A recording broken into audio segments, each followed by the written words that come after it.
Why don't we get started with the roll, Robin, if we could, just to kick things off. I know Rob's got a quick thing to do for his son in graduation, so he'll be in and out quickly. But Robin, if we could do the roll, that'd be great.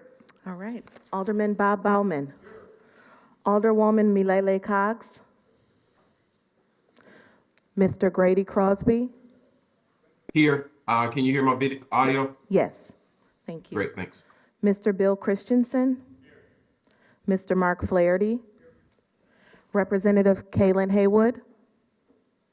Present. Senator Rob Hutton. Senator LaTanya Johnson. Mr. Jim Cantor. Here. Secretary Kathy Colton Blumenfeld. Here. Mr. Greg Marcus. Okay. Mayor Dennis McBride. Alderman Jose Perez. Mr. Gerard Brandel. Representative Jesse Rodriguez. Mr. Omar Sheck. Ms. Liz Sumner. Here. Mr. Chairman, we have a quorum. Senator LaTanya Johnson is present. Thank you. Great, thank you. Just before we get started on point 2 here, I just want to make sure we are, just to set some things up today, we have a number of people that have expressed to me, again, including myself, I've had some hard stop times just before 10 o'clock today for some other pressing activities. So let's make sure that all the things that we're talking about here in the open session stay tight and concise. Obviously, ask questions. We want to encourage that. But if it can be saved till later, let's do that, because I do expect as we go into closed session, that closed session should take about 30 to 40 minutes today. So I just want to set that up for everybody to make sure we know timelines and be obviously considerate of everybody's schedules on this board who give their time. So with that said, I will go to agenda item number 2, discussion and approval of meeting minutes from our last full board meeting, which was on the 30th of January, as well as the special board meeting we had on March 24th. Do we have a second? Second. All in favor, say aye. Aye. Aye. Any opposed? Great. Meeting minutes are approved. With that, I will turn it over to Kyle, and we'll go through our financial report. Kyle? Thank you, Mr. Chairman, and good morning, everyone. The main finance topic of today's meeting is a presentation from Baker Tilly regarding the 2025 audited financial statements. We will also review year-to-date 2026 financials along with an updated forecast for year-end. And given the full agenda, I will move directly into this 2026 financial numbers. So we'll start with page 6 of your packet, which is the event mix summary. As shown in column B, the current 2026 forecast is approximately 106% of budget and about 95% of 2025 actual activity. Good news here is we are exceeding budget in both conferences and conventions, as well as our corporate meetings when comparing columns A and B budget to forecast. Activity remains on budget in both the arena and theater, as seen on lines 14 and 21. And as a reminder, while this report is helpful in understanding event activity levels, it is not a perfect indicator of building utilization or net income. So moving to page 7, which is our year-to-date income statement with column IDs A, B, C, and D at the top. Column A reflects budget through March. Column B reflects actuals, and column C shows the variance. Starting with the bottom line on line 64, we are unfavorable to budget by $716,000. There are several primary drivers contributing to this variance, which I'll walk through now. Starting with operating income lines 1 through 14, particularly line 4, food and beverage revenue is down from budget by about $193,000. While gross F&B revenues are exceeding expectations, operating costs, particularly labor in the month of January and February, have come in higher than anticipated. This trend is consistent with what we experienced in early 2025, and management continues to work closely with Levy to monitor and control both food and labor costs while maintaining the service standards we set for the organization. This will be an area of focus as we develop the 2027 budget. Despite this, total operating revenues are down less than 1% to budget, as shown on line 14. On the operating expense side, lines 15 through 27, focusing on line 20, total event expense, which is the primary driver of this variance.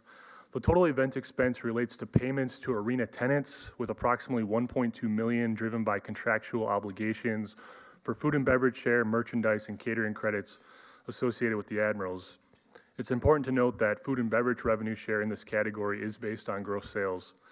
So as a result, even though the profit share from Levy on line 4 may be trailing budget, there is no corresponding reduction to these payments. This contributes to the negative variance of approximately $354,000, as seen on line 27. Moving on to line 33, tax revenues are approximately 1.2% below budget, driven entirely by city and county room tax. At this point in the year, management is not overly concerned with this variance. One of the challenges with budgeting and forecasting tax revenues is the inherent lag in the data, as developing the budget relies on partial year actuals. So as we look ahead to the 2027 budget process, management will be evaluating, as we have done in the past, our growth assumptions in this area to ensure they are aligned with the current trends. Moving to non-operating expenses on lines 40 through 63, line 44, health and dental insurance, is running higher than expected due to the timing of our FSA employer match contribution. This is a timing difference and is expected to normalize over the course of the year. Lines 49 and 50, legal and professional services combined, are $177,000 over budget. The increase is driven by elevated activity levels with Hush Blackwell and Kane Communications during the first quarter. Based on the current activity levels, we do not anticipate a significant increase in this variance beyond what we have experienced year to date. Historically, through first quarter, it's not uncommon to see variances of this nature. The combination of these factors results in a negative net income variance of approximately 28% to budget, as shown on line 64. Turning to the annual forecast on page 8, focusing on columns E through H at the top. Column E reflects the full year budget, while column F reflects the current year-end forecast. Starting again with the bottom line, line 64, column G, the projected variance is approximately $817,000 unfavorable to budget. While the dollar variance is larger than what we see year to date, it represents a much smaller percentage, approximately 3% for the full year, compared to 28% year to date. Total operating income on line 14 is projected to be slightly below budget by about $38,000. We expect food and beverage performance to improve as the year progresses, closing the current gap. Most other event-related categories are trending ahead of budget with additional upside potential based on the current event mix. On the operating expense side, we are projected to come in slightly favorable to budget. This is primarily driven by utility costs on line 18 and total event expense on line 20. The total event expense is related to timing, where budget included activity in May that will not occur as the Admirals and Wave seasons have now concluded.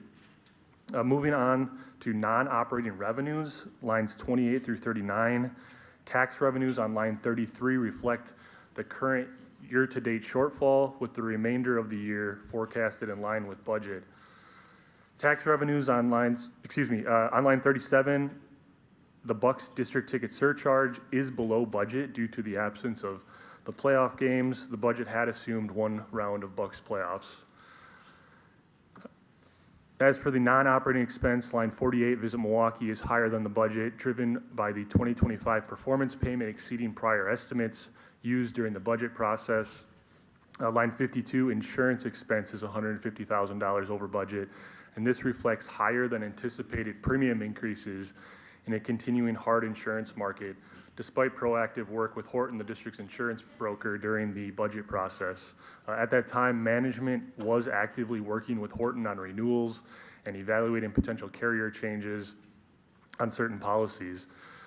As a result, the district did transition certain coverages from Travelers to Selective.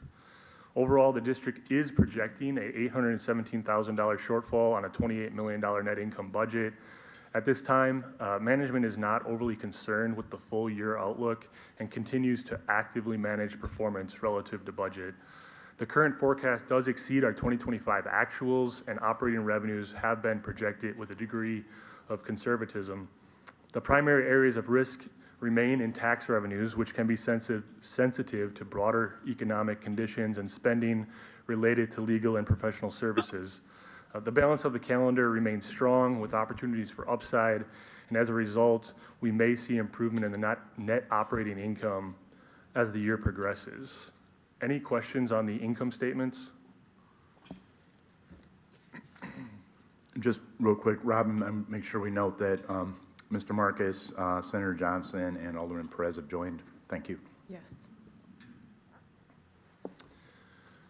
Okay, turning to page 10, which represents the district's annual capital budget forecast. Several projects are currently underway or scheduled to begin in the coming months, including the elevator projects on lines 8 and 9. As is typical, not all projects on this list are expected to be completed within the calendar year due to timing and contingency items that arise. We will provide a more comprehensive update on capital at the September meeting. Pages 11 and 12 represent projected cash flows for the remainder of the year and reflect the district's cash position. Page 11 outlines the unrestricted cash projection. These balances are driven by the projected year-end income statement. And in the bottom right-hand corner, the projected year-end balance is approximately $16 million, which is $3.2 million above budget. The variance is primarily driven by savings from the 2016 appropriation debt refunding. That's reflected on line 10 under the month of October. Excluding those savings, unrestricted cash would be trending below budget, consistent with our operating and tax revenue variance, as we just discussed. That said, the projected balance remains more than sufficient to support operational needs and absorb potential short-term cash variability. Page 12 reflects the restricted cash activity, and on line 20, we project growth of approximately $6.9 million, ending the year at $34.7 million, slightly below budget. Management does actively monitor this balance and meets regularly with Baird to evaluate debt management strategies. At this time, no refunding or defeasance is planned, but any change to that strategy would be brought to the Finance Committee and Board for discussion. Overall, the district's liquidity remains stable.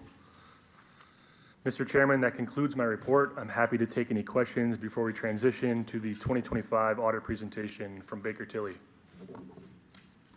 Are there any questions from Kyle? For Kyle? Not from you, but for you. Okay, great. Kyle, I'll let you introduce Wendy then. Okay, so before we get started here, before Wendy presents, I'd like to briefly comment on this year's audit process. The engagement with Baker Tilly was highly collaborative and efficient. Information requests were handled promptly, and communication between management and the audit team was clear and consistent throughout. I'd also like to recognize the district's internal finance team, particularly David Ray. David brings a deep understanding of both our operations and the audit process, and his experience continues to be a significant asset during the engagement. We appreciate his efforts and the broader team's support in delivering a smooth audit. As for the audited financial statements, management believes these statements are well vetted and are a result of the importance Marty and I place on the integrity and transparency of the financial results of this organization. Following Wendy's presentation and any discussion, management will ask the board to vote to adopt the 2025 audited financial statements. Wendy, I'll turn it over to you. Good morning, everyone. Again, Wendy Unger, principal with Baker Tilly, responsible for the audit of both the Wisconsin Center District and the Levy project that we do. The agenda that I have up here, we met with the Finance Committee last week, so we went through the financials in a bit more detail, so I'm going to keep this at a relatively high level. The agenda has been put up on the screen. We're going to talk about the objective and the opinion that we've planned to issue upon your approval today. I'm going to go through some very high-level financial information. We do issue a document called our Reporting and Insights document, so I'm going to touch on a couple points that are included in there, and then we'll conclude with sharing the results of the Levy project. So the objective of the audit was to issue an opinion on the financial statements for the district. We've done that. We've issued a clean, unmodified opinion, same type of opinion that you've received in the past, and the highest level of assurance that you can obtain from us as your auditors.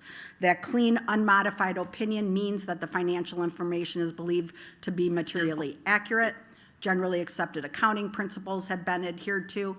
All disclosures that are required to be included have been, and that accounting principles have been consistently applied. And by that, I mean there were no new governmental accounting standards that were applicable to the district for 2025. Shifting gears and starting with some very high-level financial information. On this next slide, I've included the balance sheet or the statement of net position for the district for 2025 in comparison to 2024. A few things to note. When you look at your total asset category, you'll note that is down $27 million over the previous year. A couple larger fluctuations within that category. Your unrestricted cash decreased by $6 million, but your restricted cash increased by $6 million. So ultimately, your cash held flat. The reasons for those fluctuations were, one, the unrestricted, you used some resources, some levy funds to pay for the final improvements for the Baird Center, and then the restricted increase because the tax revenue and the investment income that was received was more than what you needed for your principal and interest payment. So ultimately, a net zero cash effect. The largest contributing factor to that decrease really is in your capital asset category. For 2025, you had $6.2 million of capital asset additions, mainly in your public address system. You had some building improvements and then some final costs related to the Baird Center. But the largest portion of fluctuation is within your depreciation. And you'll see that on the income statement side also. Your depreciation is roughly $30 million on an annual basis. So that is a significant impact on the balance sheet. And again, as I noted, we'll see that on the income statement and ultimately a result in your decrease in net position. Moving on then, deferred outflows of resources and deferred inflows of resources. These are items that relate to the district's participation in the employee retirement system through the city of Milwaukee. These are items that are recorded and essentially amortized over a period of time. So these ebb and flow on a given year based on the actuarial assumptions and data that are provided. So again, this is a $5 million decrease in outflows related to that.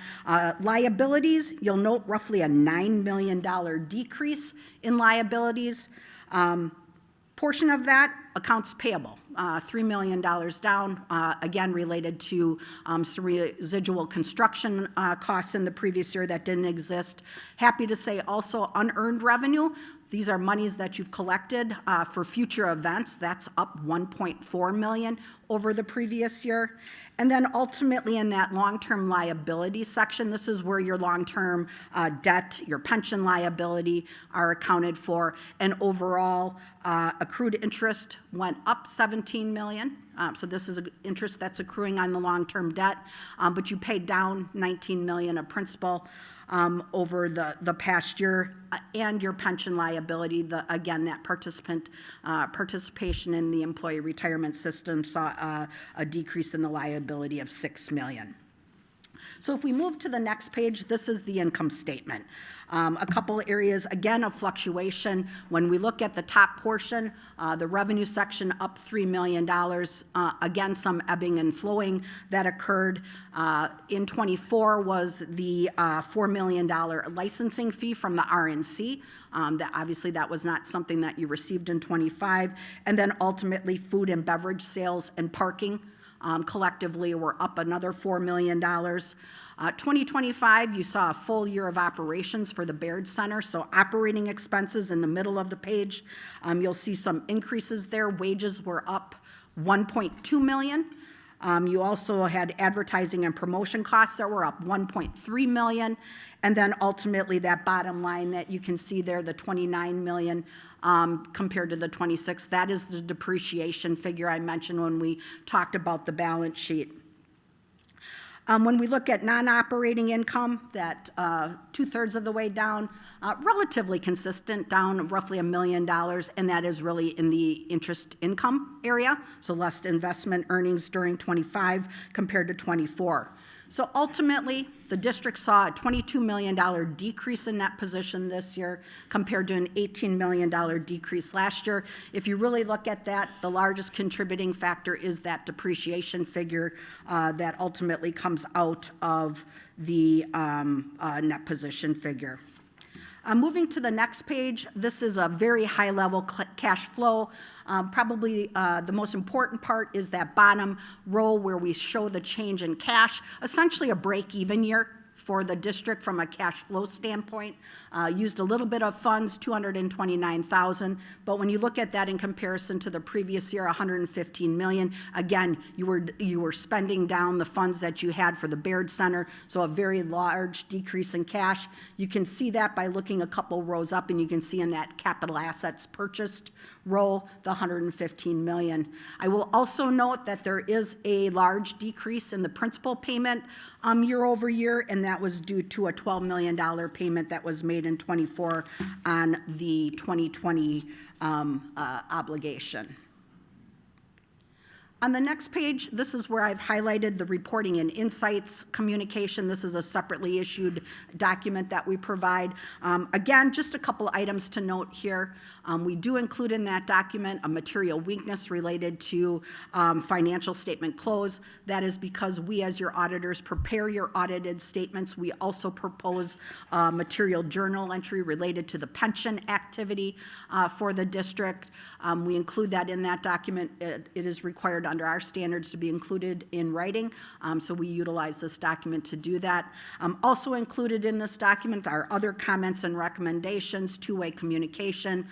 Those other comments and recommendations relate to new governmental accounting standards, or GASBs, that will be effective for the district for, there's 2 in '26 and 1 in '27, 103 through 105, and we'll work with management to ensure the district is in compliance with those standards. Will not impact the accounting process, but will change the disclosures and the presentation in the financial statements. The last two items I've highlighted here, the required communication, there's a portion in that document in the middle of it that is our required communication to those charged with governance, so yourselves. The item that I would highlight in there, mainly most of that is very normal and customary, consistent with what you've seen in the past, but we do highlight the various estimates that are included within the district's financials, so I encourage you to take a look at that so you're aware of what those are, but those would be your pension, your OPEB, your other post-employment benefits, your depreciation, things of that nature. Last item I've highlighted is the representation letter that is also included within that document. It's on district letterhead and really is representations that are made to us as part of the audit process by management. So I encourage you to take a look at that, but again, nothing unusual in that document either. One other item I would just highlight that included within your audited statements, there is a footnote for the subsequent event, which is an event that happened after year end, but is large enough to bring notice to it, and that was the $57.8 million revenue bonds that were issued in March to refund the 2016 bond. So just wanted to highlight that because that is an additional disclosure you would not have seen in the past. Lastly, Levy, we do express an opinion on the concession revenues and expenses. This is an audit that is done in accordance with the catering contract.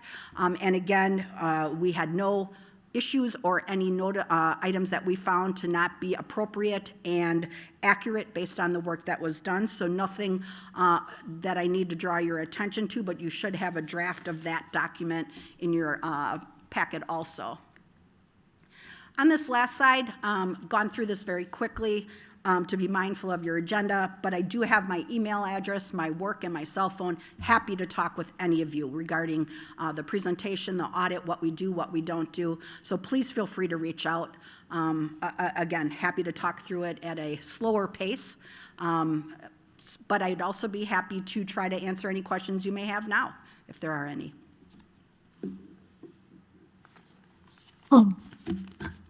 Wendy, I had a question. This is Kathy Blumenfeld. On page 52, they talk about internal controls over financial reporting. And could you speak a little bit more to management's response on that? Or could management speak, either one? But just to explain, like, at what point do we need the technical expertise in government accounting to do the year-end journal entries? And, what is the cost-benefit analysis? Just a little bit more insight into that. So I don't know what page 52 is. I have the financial, so if somebody could just point me to the Okay. actual document. It's the one finding. So are you referring to the It's- financial statement close where I noted that we prepare the financial statements? Yeah, and it's a material weakness. Correct. Correct. So, So- and Kyle, please feel free to offer any additional commentary. Oh, thank you. So what, we have had various discussions with management about the applicability and the appropriateness of preparing the financial statements. We've also talked about that material journal entry that we do for ERS. That ERS, that's information that does come in a bit later than the actual audit process. So that is something that we've done, again, as a convenience for management. I know that we've talked about the preparation of the financial statements. I believe management has the skill set.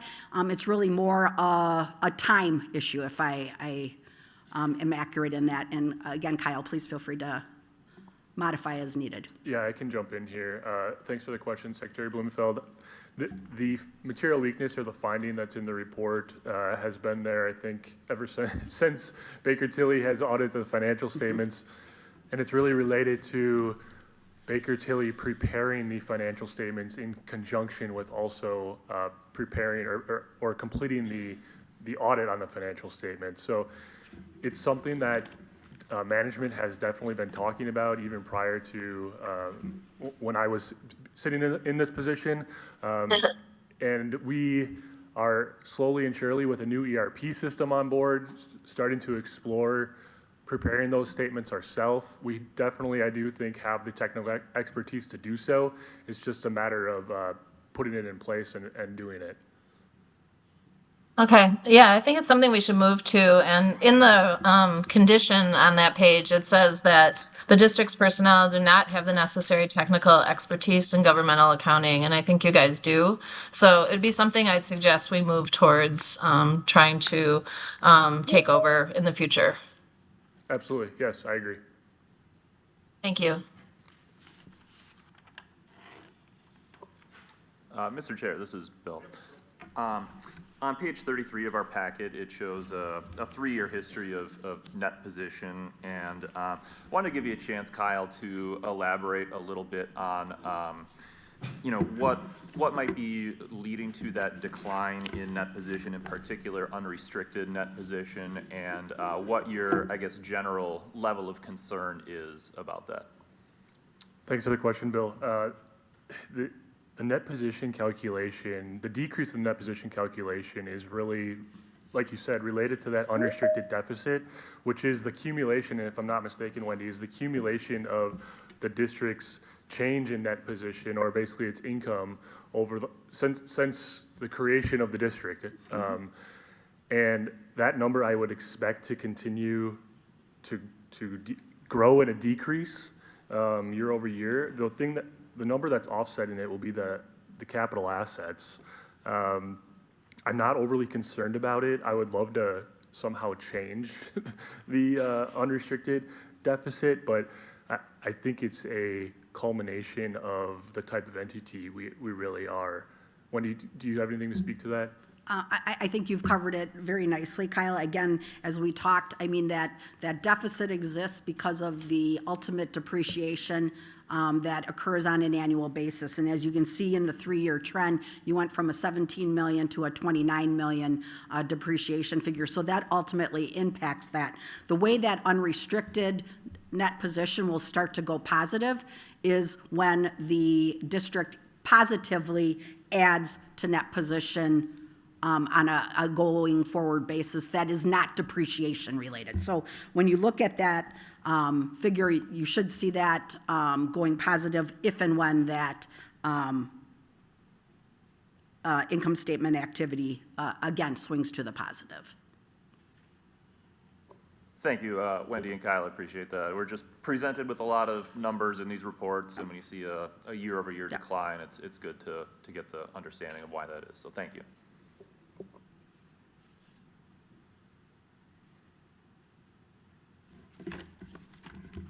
Right, thank you, Wendy, appreciate it. God, we have to, Thanks, Wendy. Management would ask the board for a vote to adopt the 2025 financial statements. do we have a motion? I'll move adoption. Do you have a second? I will second.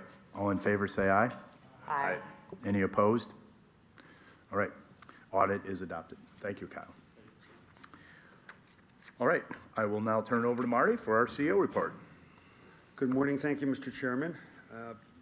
Since the January 30th board meeting, the WCD and Visit Milwaukee sales teams have closed 112 contracts for events as far out as 2031.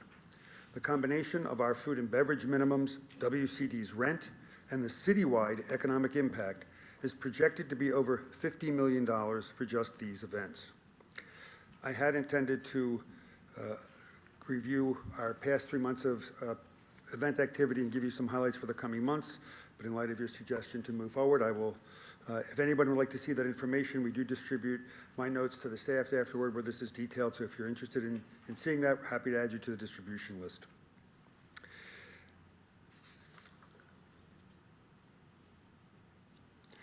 Moving to marketing and communications. To start, I'm excited to share that we've produced our first ever annual report showcasing the accomplishments and impact of each department. This resource offers a behind-the-scenes look at the work happening within our walls. We'll be sending it out to you at the conclusion of this meeting. Another major project undertaken by the Marcom team was reimagining our venue guide, an important internal and external resource.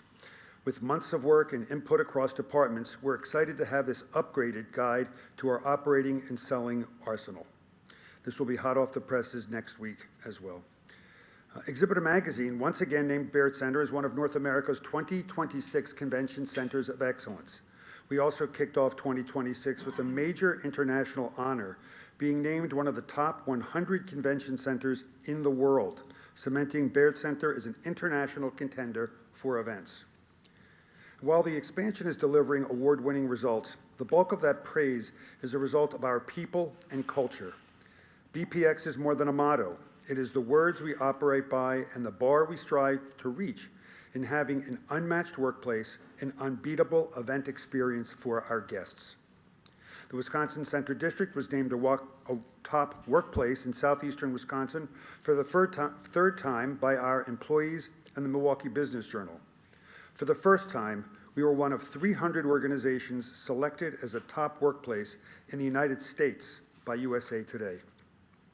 I'd like to give a loud shout out for our Vice President and Chief Commercial Officer, Megan Setman, who was named to Milwaukee's 40 Under 40 list this year.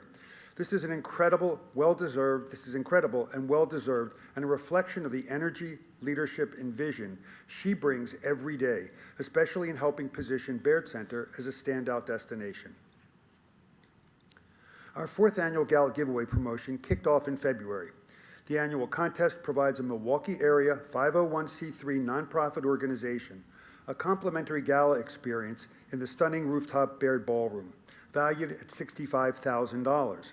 This includes a complimentary room rental, a chef's choice 3-course menu for up to 500 guests, and a $15,000 audiovisual credit, allowing the organization to focus on what matters most, their mission. Additionally, the Wisconsin Center District devotes 40 staff volunteer hours to the winning organization. This year, we received an astounding 157 entries from local nonprofits, and we're proud to announce that the winner of the 2027 Gala Giveaway is the Little Warrior Foundation. Little Warrior Foundation was born from a community of local families who refused to accept the status quo. When 9-year-old Lucy was diagnosed with Ewing sarcoma, an aggressive form of bone cancer, her family launched the foundation as an act of defiance against decades-old toxic treatment protocols. But they quickly discovered they were far from alone. fellow Ewing sarcoma families from across southwest eastern Wisconsin rallied immediately, united by a single mission: find a cure.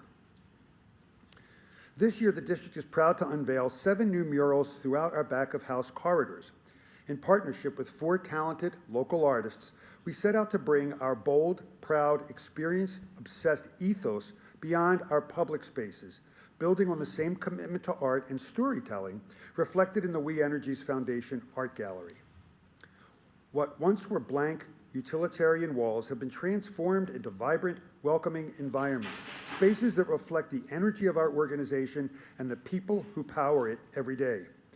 More than an aesthetic investment, these murals are a daily source of pride and inspiration for our staff. I'd like to take a moment to walk you through them. We start with a personal favorite.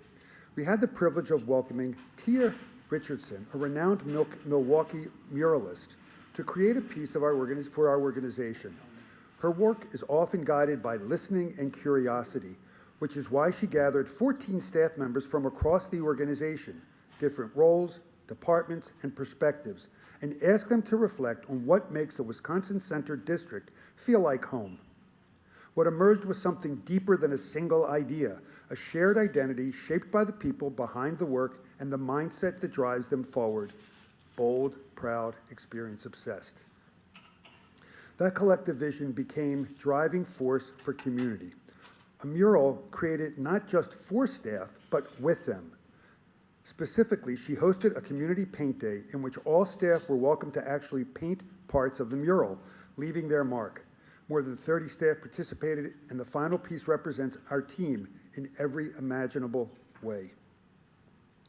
Next up, we have Emma Daisy Girdle, another Milwaukee-based visual artist and muralist whose work is known for its vibrant color and fluid style, blending organic forms and expressive figures. Experience-obsessed brings Daisy's signature style into the back-of-house environment, transforming overlooked walls into something vibrant and alive. Bold color and organic forms energize the space, offering a visual reminder that every role contributes to the larger experience. In contrast, her Sunfilled embraces the rhythm of transition.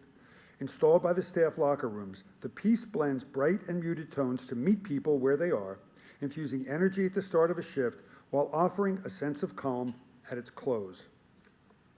We also welcomed another new Milwaukee artist in Fred Kames, a multidisciplinary artist whose roots as a self-taught graffiti artist continue to shape his bold, dynamic style.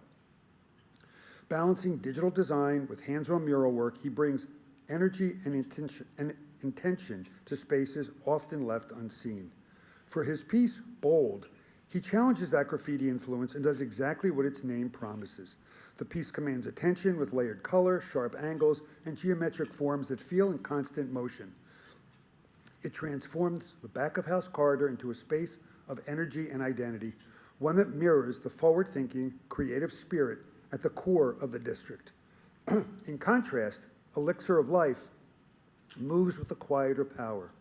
Rendered in grays and blues, the piece centers on water, its flow, its force, and its significance.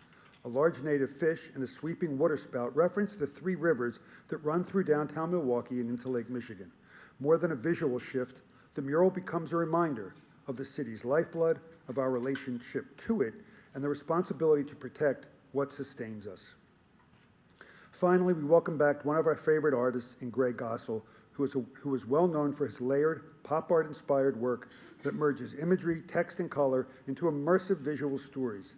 His work bridges past and present while creating something distinctly his own. The first piece brings to life the proud pillar of the Wisconsin Center District's bold, proud, experience-obsessed mindset. Layering silhouettes of staff with recognizable downtown landmarks, Gossel weaves together individual identity and collective place. Rendered in the colors of Milwaukee's unofficial people's flag, the mural becomes a visual bridge linking the work happening inside the building to the energy, culture, and momentum of the city beyond its walls. It's a reminder that every role, every interaction contributes to something larger.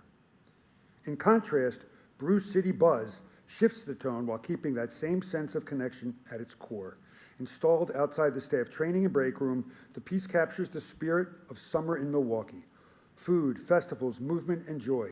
It's bright, playful, and unmistakably docile, offering a year-round reminder of the vibrancy that defines the city at its warmest and most alive. Together, these artists have transformed everyday spaces into meaningful experiences, reminding us that even the spaces in between can inspire, connect, and tell a powerful story. Moving to human resources. 2 weeks ago, we closed the 2026 Employee Engagement Survey. The responses are being compiled, and we will share them with you at the next board meeting. Training and professional development continues to be a major focus. All full and part-time staff completed the annual sensory inclusive training through Culture City. As well, Microsoft Office Suite training was offered to all full-time staff. Last month, over 200 frontline employees were trained on serving customers with disabilities. This was a 90-minute in-person training, giving our employees practical tools for communicating effectively and better understanding different types of disabilities and learning simple, impactful ways to create a more inclusive and accessible experience for everyone who walks through our doors. In the coming months, staff are being offered training in presentation and public speaking skills, leading generations in the workplace, safety training, CPR, and first aid. We had a group of 7 employees enrolled in the UW Green Bay Supervisory Essentials Certification Program. The classes were virtual, once a week for 12 weeks, and I'm pleased to say that all of the employees successfully completed the certification program. At the Spring Town Hall event held 2 weeks ago, over half of all of our full and part-time employees attended. Each member of the senior leadership team presented their department's achievements in 2025 and laid out their goals for 2026. Over the past 7 years, the district has gotten very active in supporting local, not-for-profit organizations through volunteering, serving in various capacity of committee and board memberships, and in direct fundraising events, soliciting employee engagement through voluntary fundraising.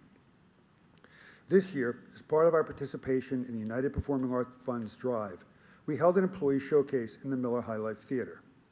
10 employees performed, and the attendees voted for our favorite performance.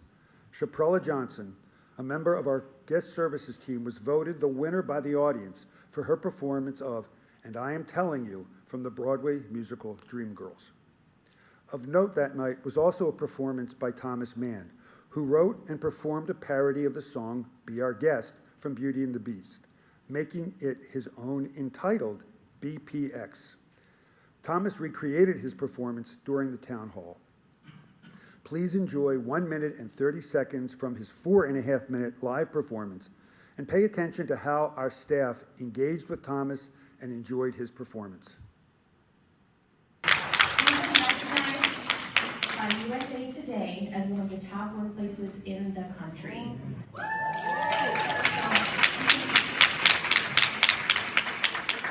We honestly can't thank you all enough for everything you do.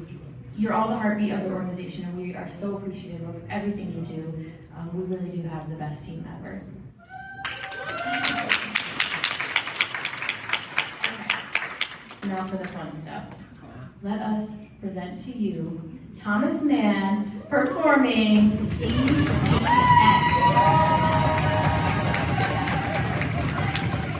BPX. BPX.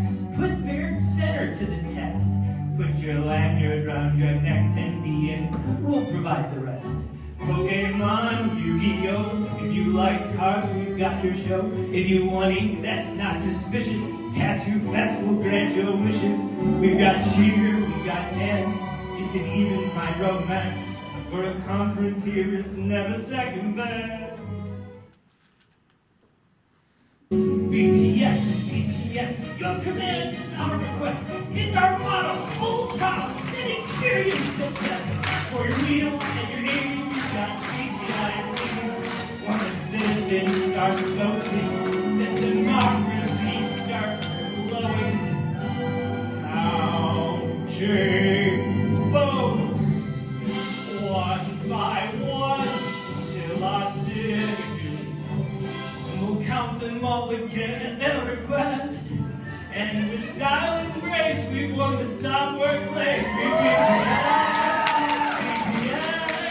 oh, thank you for BPX.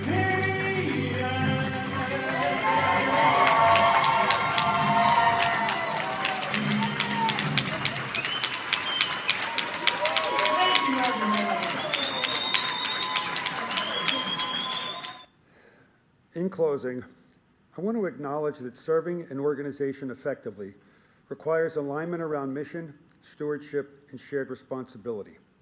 One of the greatest challenges in leadership arises when differing priorities and competing agendas within a board environment make it difficult to focus consistently on what is best for the organization as a whole. Healthy debate and diverse perspectives are valuable and necessary. However, when individual interests outweigh collective purpose, it can hinder progress, weaken trust, and ultimately impact the people and mission we are all here to serve. My hope moving forward is that we continue to approach our responsibilities with transparency, respect, and a renewed commitment to the long-term success and integrity of the organization, above all else. Thank you, Mr. Chairman. That concludes my report. Great, thank you, Marty. I think in the interest of time, I think if you have questions, we can move those to address afterwards, and we will move to the next board item, agenda item, which is Liz and our highest and best use summary. Thank you. Thank you, Mr. Chair. You want me to start this slideshow? You can go to the next page.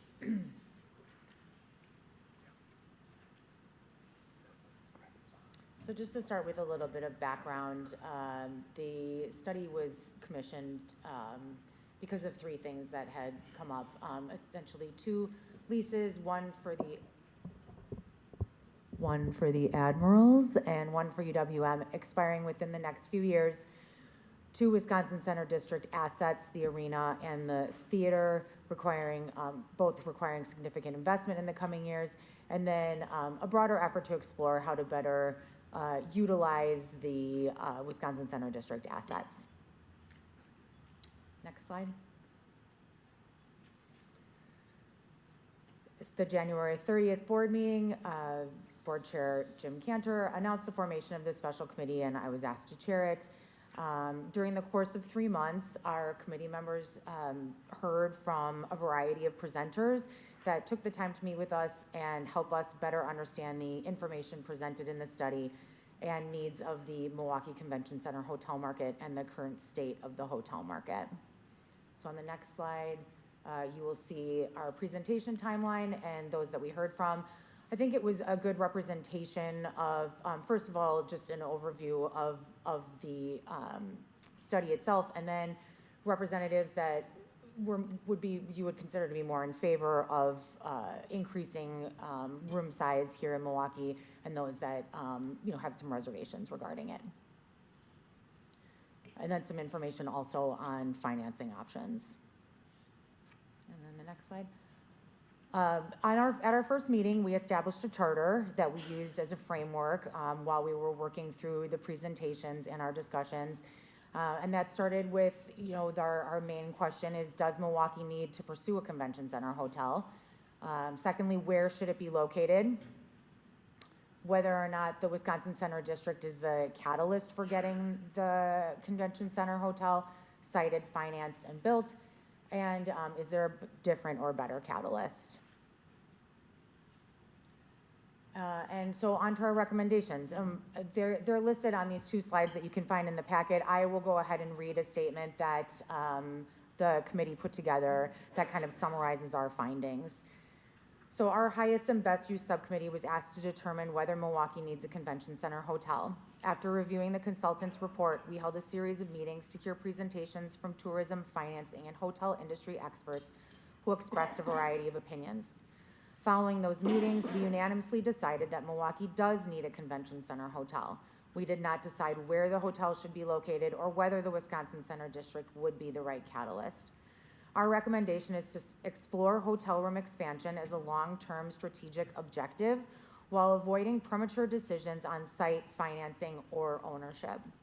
We recommend that an exploratory committee be assembled from such organizations as the Wisconsin Center District staff and board, the City of Milwaukee, Visit Milwaukee, the Greater Milwaukee Committee, and the Milwaukee Metropolitan Association of Commerce, among others, to further look into how such a hotel might be funded and where it should be located. I'm happy to take any questions. Before doing so, I would like to thank Board Chair Jim Cantor for the opportunity to chair the review committee, and I would like to thank all of the committee members that gave their time and valuable insight into the review of the study and the presentations and discussions that we had over several meetings. The fact that we all came to the same conclusion at the end at times during the process did not seem like a possibility. As a committee, we would like to stress how important it is that an exploratory committee be formed and that the consultant's report and our summary recommendation not sit on a dusty shelf without action. Thank you. Great, Liz, I just want to recognize you as chairing this committee, and the rest of the committee members. It was a tall task to try to get through some of this and sort through some of the things that happened. I think you guys have come to a great conclusion and recommendation as we move forward with this. So again, I thank you for your extra time and leadership on that, as well as the rest of the committee members. Thank you. Great. If there are no questions for Liz, we will now. I have a question. Yeah, go ahead, Greg. A couple questions. First of all, just in reading, seeing the presentation, so do we not have a convention center hotel now? It sort of reads that we don't, so I'm just curious if that's if the committee's position is that. I mean, I think ultimately it's that we think that there needs to be more rooms. Okay, okay. I just want to be careful as we as we talk to the public, to say that it read like we don't have a convention center hotel. But I would take the position that we do. Okay. I mean, I don't know, what's the committee's position? That's my question. Well, I guess the committee's position is that, you know, we feel that there is an opportunity for additional room size, and that would include the potential for a full hotel. Are there hotels that the convention center uses? Yes. I guess that's, you know, we feel like from the information that was presented to us, that there is an opportunity, and it would make, I guess it would make the job of sales at the Wisconsin Center District and Visit Milwaukee easier if they were able to contract with fewer hotels. I appreciate that. That's a very good point. That wasn't really my question. I'm just reflecting on the materials you presented into the committee. Is the committee saying there isn't a convention center hotel, or that we just need another one? Another one, I suppose. Okay, I just want to be clear about that. Okay. The other thing I would ask is, I don't know if the committee considered this or not, because I think it was the committee's charter to evaluate the Hunter proposal. But, and by the way, what I'm about to say, I am not proposing in the slightest, because I also have concerns about the strength of our market and adding rooms right this minute. But did the committee consider the idea of a 1,000-room hotel and the Hilton being a 1,000-room hotel? Was that considered as part of your analysis? Are you saying that the Hilton would increase its size? Sure, it's the most efficient way of getting more rooms in terms of, you know, in terms of the communities need to spend money and subsidize something. You know, we all know what's going to. So I think what we're advocating for is this larger exploratory committee would look into things like that. Okay, thank you. I mean, if I could, did the committee consider what the ADR is right now and what the occupancy of the surrounding hotels are? Did the committee consider that? Yes. Yes, we did hear information on that. And so that's why we're recommending an exploratory committee, right? We don't feel like we really have had the tools or the time to really get into this. And so from the information that was presented to us, we have come up with what we feel like is the best recommendation. And so, yes, we understand that it's incredibly expensive to build a hotel right now. We understand that, you know, the Milwaukee hotel market is not running at capacities that it used to, you know, prior to COVID.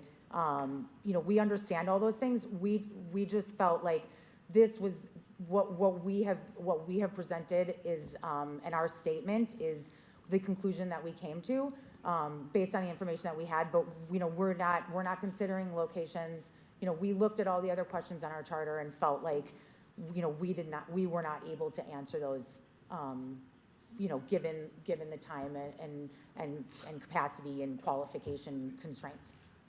The convention center hotel, for me personally, would be tremendously beneficial.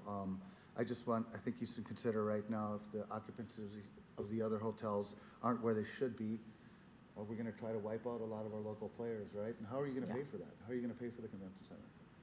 Right. Also part of our response, I mean, you know, we sort of looked into a little bit of financing options. there's a lot of information out there. There are experts out there that, should we decide, once we put this exploratory committee together, they're the kind of people that can come in and really help them look at those types of things. We just simply didn't, this is the job for something much larger than this subcommittee that was put together. Like to really get into all those questions. So that is why, we say to leave the rest of our charter questions, we just left open-ended. Yeah, who's on the subcommittee? Just curious. I mean, is there anybody that's gone to the state and gotten money? Whether it's building commissions or somewhere from the state to be able to bond out or something like this? So, it was myself, I was the chair, Mayor McBride, Alderman Bauman, Mr. Randall, and, Mr. Grady. Okay, Yeah, thank you. yeah. Yeah, Dennis and then Greg, and then I think we want to keep things moving, but I do think, from what Thank I'm you. hearing, is there's an opportunity to explore this more, a little deeper, try to find some of these, answer some of these questions, and there's an opportunity down the road for potentially some new rooms. But Dennis, go ahead. First of all, I just want to again thank Chair Sumner, who did a terrific job rounding up the stray cats. It was very difficult, and we understand the sensitivities that people have in this room. We were not blind to them. This is a big chicken and egg issue. We have underutilized hotel rooms in this city, and the question again was, if we add a hotel, is it going to cannibalize or is it going to stimulate? And it's our hope that it would stimulate if this came to fruition, but we didn't think that in the very short time we had before us, we could answer all the questions. And the biggest question of all is, even if everybody in this room decided that such a hotel is desirable, and that question hasn't been fully answered, even among people in this room, even if we wanted that hotel, can it be financed? So we recommended the formation of a committee, a high-level committee with people with financing backgrounds and backgrounds in all of the important aspects of creating such a hotel, to come together and explore further whether we have the capacity in the Milwaukee region to create such a thing. So we're far from a final conclusion. We weren't ignorant of all the sensitivities here, and we were sympathetic with them. We just are trying to explore what's best for Milwaukee. We came to that conclusion in good faith, and everyone in this room wants what's best for Milwaukee, and we want what's best for the businesses that are here, and we want to create more business. So I hope that kind of answers some of the sensitivities. But again, it was not easy for us to go through all of the things that we did in a very short time and to reach the conclusions we did. I just have one other question, and I don't know the answer to this. Sometimes you ask questions you know the answer to, but as you're tasked and again chartered to evaluate the Hunden study, I think, did you ask the question, how many times has Hunden been contracted where they said that it was, where they weighed in on feasibility and said it was not feasible in all the times they've done reporting? I think, because I think it's a very relevant question. We did not. We might want to find the answer to that. Jose, and then that'll be the last one. Sure. I guess my question is along the messaging. So if the subcommittee is going to explore or have an exploratory process, is it the position that the subcommittee is telling the rest of the board that we actually have to have this other hotel and it's how we get there? Or is that a decision that the rest of the board makes to go down that road to figure that out? So we talk about the chicken or the egg. Yeah, So I mean, I the honestly, subcommittee says, are you saying that we actually need the hotel and the exploratory is how to get there? Or do we still decide as a board that that's where we want to explore? I guess the messaging is important. yeah, our subcommittee is saying that we recognize the need for more capacity in a, a more concentrated building, right, for the convention center district. And that's it. And I mean, I think the exploratory committee needs to look into all of the rest of the questions on this charter, right, and really dig in. But I mean, at the end of the day, it's gonna take somebody to come in and build it, right? So it's like, we can recommend all we want, but at the end of the day, there needs to be someone that's actually gonna execute on it. And like, I think that's also the exploratory committee's job to figure out, like, are we gonna provide some kind of financing help to make that easier for someone to come in? But that's, no, we're not taking a stand on any of it. And I mean, right, no, I mean, I think if the exploratory committee looks at it further and just feels like it's not feasible, given all of the other questions on our charter, then that's that. So, does that help? Yeah, it kind of feels like the exploratory is going to figure that out. And I don't know if that's a decision the board makes around. Yeah, or I at mean, what I would point- also say that it's not up to the subcommittee to determine who's on the exploratory board or even how that moves forward. That's just like our recommendation to this full board. So this full board has to decide really what our next moves are, right? If we wanted, we're asking that the work that we've done does not go ignored. But at the end of the day, like, you can all just decide, like, forget it, right? And we can be done with this here. Or I guess as a board member, I just want to be careful on the messaging of the mission of the exploratory committee, that's all. And not send the wrong signal to the community. We were motivated in part by the presentation by Visit Milwaukee that we have a lot of hotel rooms, but many of them are not within the radius that convention operators want to see. They want to be within a certain walking distance and the rest of it.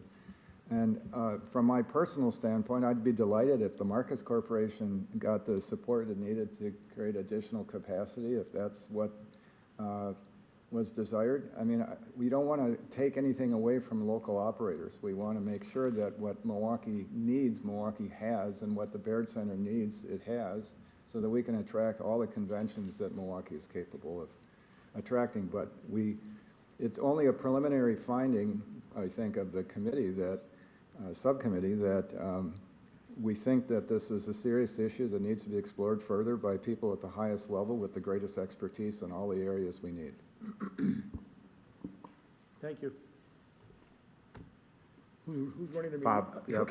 All right. Bob and then Greg, Yeah. and then we are really done. Yeah, I thought this was a very useful exercise, but basically an exercise that was thrust upon us by this Hunden study, which this board never voted for in the first place. That was a policy choice, to commission this study, and no one voted for it. It was just done, $145,000, and as far as I'm concerned, it was a waste of money. Because we learned very little new that our own city planning departments have not revealed over the years. We learned very little new that our own hotel industry experts could not provide for us. We learned nothing new that Visit Milwaukee could not provide for us. We had presentations from the hotel industry, very detailed, very well done, very interesting, very informative presentations for Visit Milwaukee. The Hunden study provided basically no new information of any kind whatsoever for $145,000 flushed down the toilet. But because that study was completed, it was thrust upon us to have some response to it, and so the committee went through it in some detail. We heard from Hunden. We also found a new hotel expert that came in late in the game, thanks to Mayor McBride and some of his contacts, and that guy was excellent. And hopefully he can come back and do some consulting in the future. But as far as I'm concerned, I don't even know if we have to move forward at all on anything. As far as I'm concerned, we reached no conclusions of any kind. I personally would not recommend any action at this time on any front, and just let the dust settle, and in time, we can maybe reevaluate the question of incremental hotel growth in partnership, perhaps with the city of Milwaukee through tax incremental financing, and we go from there. Thank you, Bob. Greg? I just want to emphasize something that Mayor McBride brought up, and I think it's important that we, as a group, think about this and realize this as we think strategically. So if you remember, because you're right, Bob, what I asked for was a strategic plan, not a hotel pitch. But and I think what we all agreed on as a board was a strategic plan, not a hotel pitch. But what you pointed out, Mayor, was that that we need more rooms that the Visit believes, and I'm not going to even disagree, that it would be optimal to have more rooms proximate to the convention center for the success of the convention center. I don't think anybody would disagree with that. But we don't live in this little bubble. That's the problem. And hotels have popped up all over the place unabated. And if we're not going to be thoughtful about the overall strategy of hotel development downtown, then it might impede our ability, and it certainly has impeded our ability to be able to develop a hotel, more rooms around and proximate to the convention center. And so, as we go forward, and I'm not here proposing anything, but we need to be thoughtful about how hotels are developed throughout downtown if this is an important piece of downtown. We don't live, unfortunately, our downtown isn't so large that we live in isolation, so. Right, Grady did have his hand up, and I'd missed that, so now really. So Grady? Okay, final. I